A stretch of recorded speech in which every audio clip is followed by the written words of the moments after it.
ಊಹಾಪೋಹ ಹೇಗಾಗಿತ್ತು ಅಂದ್ರೆ ನಮ್ಮ ತಂದೆ ತೀರ್ಕೊಂಡ್ರು ಅಂತ ಬಂತು. ಅವನು ಹಂಗ್ ಮಾಡ್ಕೊಂಡಿದ್ದಾನೆ, ಹಿಂಗ್ ಮಾಡಿದಾನೆ, ಹೆವಿ ಸರ್. ಅದು ಯಾವ್ದಕ್ಕೂ ನಾನು ಇದೇ ಗುಂದು ಅಂತ ಮಗನೇ ಅಲ್ಲ ಸರ್. ಜೀವನದಲ್ಲಿ ನಾನು ಯಾವತ್ತು ಸಕ್ಸಸ್ ನ ನೋಡ್ಕೊಂಡು ಬಂದವನಲ್ಲ ಸರ್, ಫೇಲ್ಯೂರ್ ನ ನೋಡ್ಕೊಂಡು ಇಲ್ಲಿಗೆ ಬಂದವನು. ಬಟ್ ಆ ತರ ಊಹಾಪೋಹಗಳನ್ನ ಸೃಷ್ಟಿ ಮಾಡೋದು ಯಾರು ಇರಲ್ಲ, ನನ್ನ ಸ್ನೇಹಿತರುಗಳಾಗಿರ್ತಾರೆ. ಒಳ್ಳೇದಾಗ್ಲಿ ಅವರು.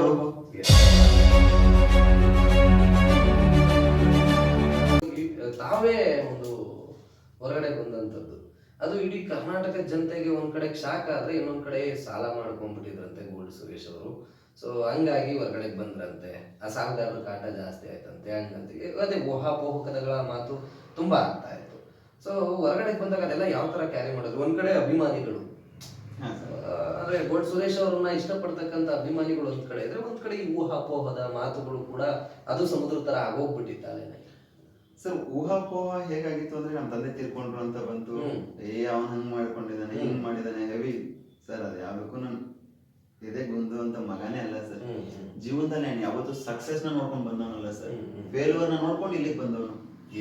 ಜೀವನದಲ್ಲಿ ಸಕ್ಸಸ್ ಅವ್ರ ಫೇಲ್ಯೂರ್ ಬೋತ್ ಆಫ್ ಒಂದೇ ದೋಣಿಯಲ್ಲಿ ನಾನು ನೋಡಿದವನು ಸರ್.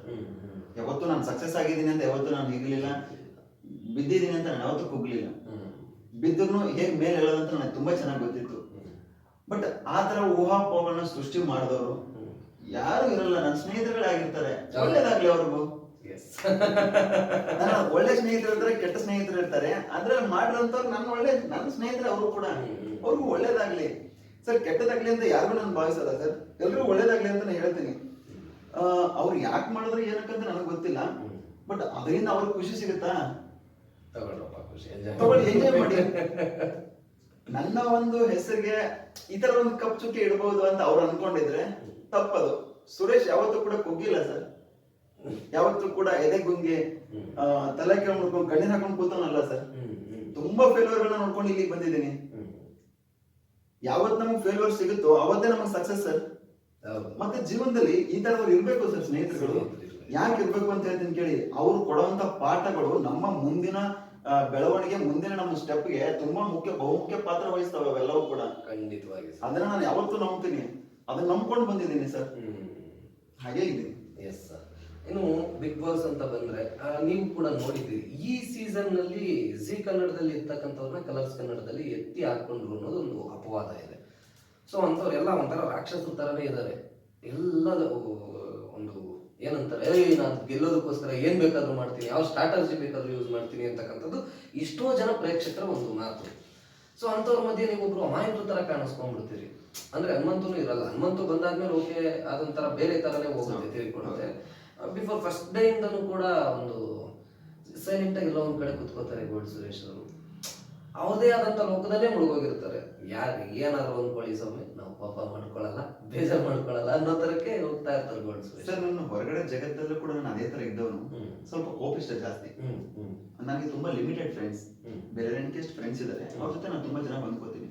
ಕಷ್ಟ ಸುಖ ಇದ್ರೆ ಅವ್ರ ಹತ್ರ ಶೇರ್ ಮಾಡ್ಕೋತೀನಿ, ಅವ್ರು ಹೇಳಿದ್ರೆ ನನ್ನ ಹತ್ರ ಶೇರ್ ಮಾಡ್ಕೋತಾರೆ. ಆ ತರ ಬದುಕಂತ ಬಿಗ್ ಬಾಸ್ ಮನೆ ಒಳಗೆ ಹೋದಾಗ ಹೇಗಾಗುತ್ತೆ ಅಂದ್ರೆ, ಎಲ್ಲರೂ ಒಂದು ಫೀಲ್ಡ್ ಇಂದ ಬಂದವರು. ಅಂದ್ರೆ ನಾನು ಮತ್ತೆ ಇನ್ನೊಂದು 2-3 ಜನ ನಾವು ಬೇರೆ ಫೀಲ್ಡ್ ಇಂದ ಹೋಗಿರ್ತೀವಿ. ನಾನು, ಚೈತ್ರ, ಜಗದೀಶ್, ನಾವೆಲ್ಲ ಬೇರೆ ಫೀಲ್ಡ್ ಇಂದ ಹೋಗಿರ್ತೀವಿ.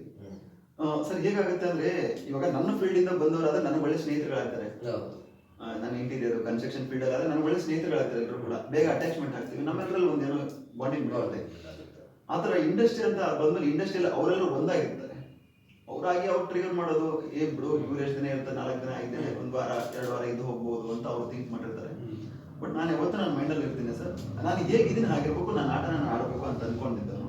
ಮತ್ತೆ ನಾನು ಯಾರನ್ನೋ ವಿರೋಧ ಮಾಡ್ಬೇಕು, ಯಾರನ್ನೋ ದುಶ್ಮನ್ ಮಾಡ್ಬೇಕು, ಯಾರನ್ನೊಬ್ಬರನ್ನ ಟ್ರಿಗರ್ ಮಾಡ್ಬೇಕು ಅಂತ ನನಗೆ ಯಾವತ್ತೂ ಇರ್ಲಿಲ್ಲ. ಆ ಮನೇಲಿ ಇರೋಷ್ಟು ದಿನನೂ ಕೂಡ ಸರ್ ಎಲ್ಲರೂ ಗೆಲ್ಬೇಕಂತ ಹೋಗಿರೋದು ಸರ್. ಮನೆ ಒಳಗಡೆ ಕಿರೀಟ ಸಿಗೋದು ಒಬ್ಬರಿಗೆ ಸರ್. ಫೈನಲ್ ನಾನು ಫೈಟ್ ಮಾಡ್ತೀನಿ, ನೀವು ಫೈಟ್ ಮಾಡಿ, ಇನ್ನೊಬ್ರು ಫೈಟ್ ಮಾಡ್ತೀವಿ. ಯಾರೇ ಫೈಟ್ ಮಾಡಿದ್ರು ಕೂಡ ಸಿಗೋದು ಒಬ್ಬರಿಗೇನೆ ಕಿರೀಟ. ನಾನ್ ಚೆನ್ನಾಗಿದ್ದು ನನ್ನ ಆಟ ನಾನು ನಡೆದ ಕಿರೀಟ ನನಗೆ ಸಿಗ್ಬೋದಲ್ಲ. ಯಾಕ ಫೈಟಿಂಗ್, ಯಾಕ ಟ್ರಿಗರ್, ಯಾಕೆ ಒಬ್ಬರನ್ನೇ ಟಾರ್ಗೆಟ್ ಮಾಡೋದು ಬೇಡ. ಈ ತರ ಇದ್ದವ್ನ ಆಕ್ಚುಲಿ ಅವ್ರವ್ರ ಖುಷಿಗೆ ಅವ್ರವ್ರ ತಕ್ಕಂಗೆ ಅವ್ರವ್ರು ಮಾಡ್ಕೊಂಡ್ರು. ಅವ್ರಿಗೆಲ್ಲರೂ ಒಳ್ಳೇದಾಗ್ಲಿ ಅಂತ ಹೇಳ್ತೀನಿ ಸರ್. ಮನೇಲಿ ಎಲ್ಲರೂ ನನ್ನ ಸ್ನೇಹಿತರು. ಇವಾಗ ಎಲ್ಲರೂ ನಾನು ಹೆಂಗಾಗಿದೆ ನನ್ನ ಸ್ನೇಹಿತರಾಗಿದ್ದಾರೆ. ಯಾರು ನನ್ನ ದ್ವೇಷ ಮಾಡ್ತಾರೆ, ಯಾರು ನನಗೆ ಬ್ಲಾಕ್ ರೋಸ್ ಕೊಡ್ತಾರೆ, ಯಾರು ನನಗೆ ಹಣೆ ಬಟ್ಟೆಗಳು ಕಟ್ತಾರೆ, ಉಸುರುವಳ್ಳಿ, ದುರಹಂಕಾರಿ, ಇವನು ಗೆಲ್ಲೋದಕ್ಕೋಸ್ಕರ ಇವನು ಆಟ ಆಡೋಕ್ಕೋಸ್ಕರ ಬಕೆಟ್ ಹಿಡಿತಾನೆ ಅಂತೆಲ್ಲ ಮಾತಾಡ್ತಾರೆ. ಹ್ಮ್ ಅದೇ ಮನೆಯವರೆಲ್ಲ ಒಪ್ಕೊಂತಾರೆ. ಉತ್ತಮ ಸುರೇಶ್, ಸುರೇಶ್ ಕಿಚ್ಚ ಸರ್ ಚಪ್ಪಾಳೆ ಸಿಗುತ್ತೆ. ಅದು 2 ಸಲ ಉತ್ತಮ ತಗೊಂಡಿದ್ದೀನಿ ಸರ್. ಇಡೀ ಮನೆಯಲ್ಲಿ 2 ಸಲ ಉತ್ತಮ ತಗೊಂಡ್ರು ನಾನು. ಹೌದು. ತುಂಬಾ ಹೆಮ್ಮೆ ಇದೆ.